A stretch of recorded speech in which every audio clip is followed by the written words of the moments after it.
મારી જોડે 11 તારીખે જે બનાવ 11/7 જે મારી સાથે બનાવ બન્યો તો ત્યાંના જે બલદેવનાથના મુકેલા મળતિયાઓ બધા મને થરા ગામથી ઉપાડી ગયેલા અને દેવદરબાર જાગીર મઠમાં લઈ ગયેલા. ત્યાં આગળ બલદેવનાથે જે મારા માથે કૃત્યુ કર્યું હતું એ કૃત્યુના કારણે જે 4 આરોપી પહેલાં પકડાણા હતા, જે આરોપી હજુ બાકી હતા એમાં બલદેવનાથને મુખ્ય આરોપી હતો એમાં નામ પહેલું કાઢેલું હતું. ફરી મારી તમામ સમાજે અને 18 આલમની માગ હતી કે ખરો સૂત્રધાર જે માણસ છે બલદેવનાથ એમને આની અંદર ફરિયાદમાં નામ આવવું પડે અને અમને જે કાયદેસર પોલીસની કાર્યવાહી થાય કરવી પડે.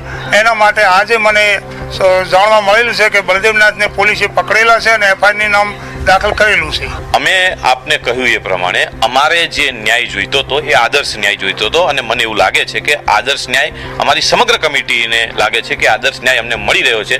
એટલે આ રેલી બાબતનો જે નિર્ણય છે એ અમે અત્યારે મોકૂફ કરીએ છીએ અને અમારા સમાજના યુવાનોને અમે બોલાવી અને સમાજના યુવાનો વચ્ચે આ વાત મૂકી આગળનું જે કંઈ હશે એ અમે સમાજના યુવાનો વચ્ચે વાત મૂકીશું.